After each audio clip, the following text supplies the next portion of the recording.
Welcome back to action from North versus South. Now we're heading into the two premier classes, starting with the 250s. The MX2s are in the gate. 20 riders about to go to battle. A couple of them stepping up from 125s into this battle for the 250s. Great to see a couple of the youngsters now starting to get a little bit of a feel of what it's going to be like next year in the 250 class.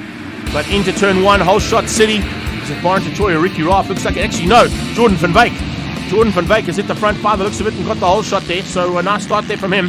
He's going to try and hold off this pack.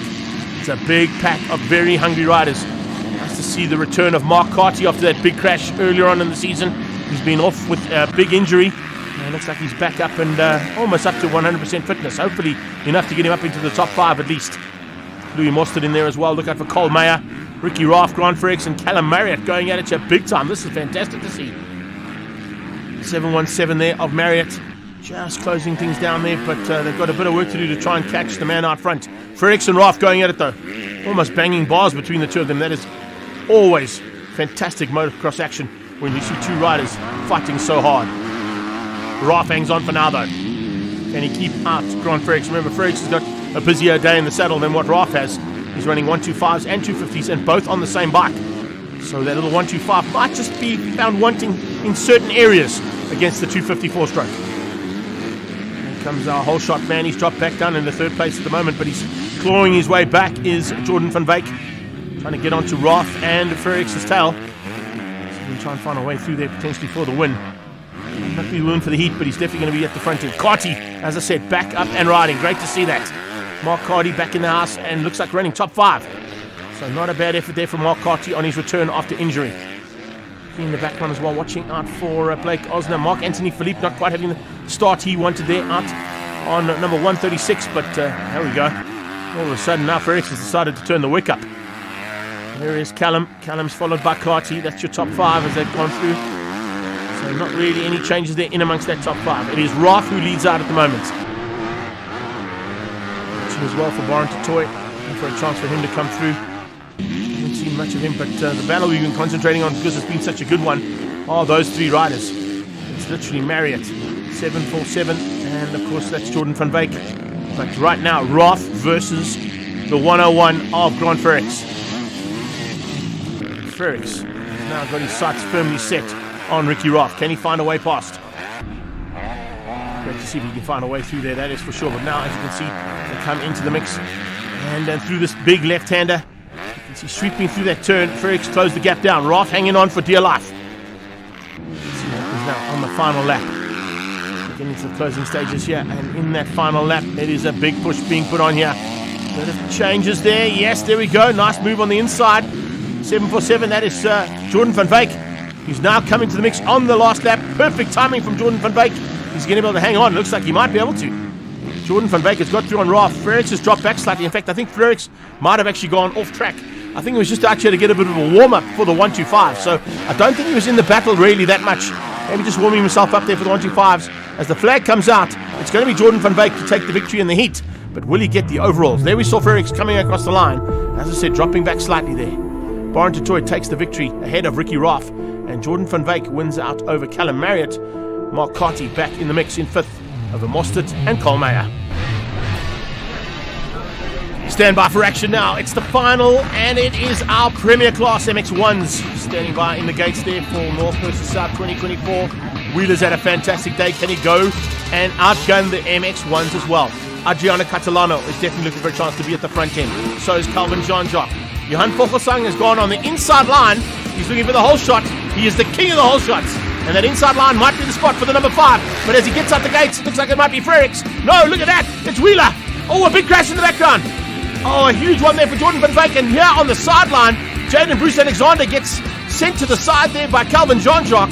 The two of them coming together and trying to avoid the down rider there in Jordan van Wyk. So 3 riders involved. 2 of them went down. I think Jean-Jacques got going again, but he's dropped right to the back of the pack by the looks of it. So has Dylan De Silva. Didn't get quite the start he wanted. Turbilo once again from the Nomad Project, giving us some aerial material of our incredible 20-strong gate of MX1s. 24 is Carty. I mentioned him earlier on. He's back in the mix. Not only in MX2s, but back into the MX1 field as well. Looking for a chance for top 5s in both of that. That'll be a nice return for him. If he can find a little bit of confidence and just see what his fitness was like after that big crash earlier on. Pitboard's going out there, warning the riders, telling them where they are, telling them what they need to do, and coming through the mix there as well. Nice to see a couple of riders stepping up from the smaller classes up into the big class. Ryan Adler being one of them. First time for him up into the MX1. Same thing for Cole Meyer. Jordan van Baker's had a couple, but you can see they didn't quite work out for him there on his 250. Crashed out big time here on the start line. He has got back up and riding, but he's dropped right to the back of the pack, so a lot of work to do there for the 747. Yeah, Catalano now. Nice little shot there from him from our aerial shot. Watching him go through there, trying to close the gap down. There is Calvin Jean-Jacques. He is back up and riding. So is the 74 of Cole Meyer. And now we watch to see what's going to happen at the front end. Is it going to be Dean Wheeler or Vogelsang? Vogelsang would love to take a victory here on the number 5. Remember, this is his home ground. He wants the home ground advantage. Carty there in third place behind him. Comes flying along with 717. Callum Marriott into the mix. Frerichs. Well, it's the two 101s. Let's just put it to you that way. And at this point in time, Tyson Engelbrecht fighting with Grant Frerichs as they came through there. Ricky Roth has made his way up into the top 5 hunt. Looking for a chance to close things down. But man alive, is Dean Wheeler on fire this season. He really has had a phenomenal season so far in almost every form of the sport. Not only here at the Northern Regions and Inland Championships, North versus South, the Northern India Provincials down in Richards Bay, even at the National Championships. He's having a top run in every single category he's racing in this season. There's a lot of other contenders that are right on his tail. You can see the dust now starting to pick up on the closing stages of the day. Always by the time we get MX1s on the track gets rutted up, the dust gets a bit more difficult, visibility becomes a little bit more difficult as well. To give yourself a little bit of a roost gap, you don't want to be eating dust all the way through as the rider in front of you kicks it up from those Pirelli tyres or whatever time effective they might be running. Carty having a good run. Marriott, and now on his tail it's is that Roth? Yeah, Roth has dropped back behind Marriott. So Marriott with a bit of problems there. And you've got Frerichs coming along for the ride. Catalano, Adler's on Catalano's tail, trying to close him down on the Husky. Cole Meyer comes through there looking good. And not too far behind him is Eben van Rooyen. Oh, nice one, Eben. Thanks for that, bud. Nice slow-mo shot there from Eben van Rooyen coming out and roosting our cameraman. Show you how much work our camera crew have to do out there. Standing in the hot sun and getting roosted with all of the dust and dirt from the sidelines as we try to bring you the action from north versus south again here in Bloemfontein. Frerichs on the 125. Can you believe that? Running a 125 in MX1s and still running in the top 6 overall. So not worried about the big 4 strokes. He's had a busy day in the saddle as Grant Frerichs, but he's had an absolutely phenomenal day there on the 101. So Vogelsang was looking for the whole shot, didn't quite get it. He was outgunned slightly, but he is normally the king of the whole shots. Getting into the closing stages now, and we're picking up on some of those back markers as well. Callum Marriott coming through there on the 717. Not too far behind him. A couple of riders like Eben van Rooyen. Barrington Toy not having a good run today, unfortunately. Just hasn't gone according to plan there for him in the MX1 category, but it's certainly gone to perfection here for the 135 of Wheeler. As he comes around, you can see he's just taking it easy, wants to get through there, get to that checkered flag and get the job done. Get some points in the bag there for Gauteng. Free State looking for the second place points there with Vogelsang still hanging on. And looks like Raf is going to hang on there for what is potentially third place. Or is it? Because he's looking inside of Johan Vogelsang coming into the closing stages. Is there going to be a last chance here for him? Adriano Catalano, captain for Team Gauteng. Is he going to be lofting that trophy up again here at the end of the day and making it 3 wins out of 3 starts there for North versus South for the Gauteng team? He would love that as he starts his final lap. So there's some big work to be done here on this last lap for riders in the mid-pack. Not so much for Wheeler. Wheeler's got the job done early on and he can just cruise home now. He can literally put it into cruise Martin mode, and he does. There you go. Comes across the line for the victory. Good run there for second place as well. Ricky Roth just coming across the line to beat out Johan Vogelsang, who comes through there for third place. But let's have a look at the overall results there for our MX1s. It goes to Dean Wheeler. Vogelsang in second place with Roth in third. Carty makes a welcome return for a top 4 ahead of Marriott, Grant Frerichs and Adriano Catalano in 7th. Hi guys, here today at North West South in Bloemfontein, representing Western Province for a change, different team.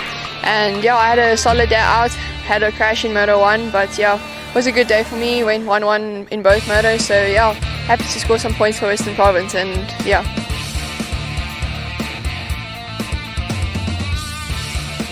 Moving on to our championship points and the prize giving now. Let's see how things went at the end of the day and see who's going to take the title for this incredible North versus South 2024. 25, Bloem, Borg, North versus South. We back, definitely. If there's any event on the calendar that you want to come back for or you want to put onto your calendar, if you're a motocross rider or dirt tracker, it is North versus South.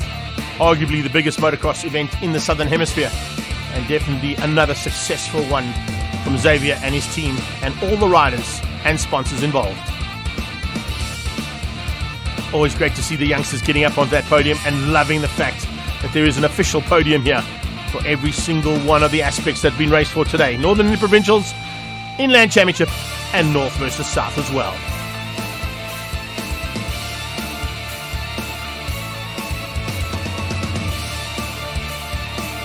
Couple of riders more busy than others. You can see Wheeler up there a few times. But it is fantastic to see that everybody gets a little shout out there. KwaZulu-Natal in third, Free State in second, which means Gauteng once again has taken the overall championship. Gauteng, you biscuit. Thanks, Adriano. So they'll be back to defend it in 2025. We'll be back there with all the action. And it's proudly brought to you by Dragon Energy and all our associate sponsors.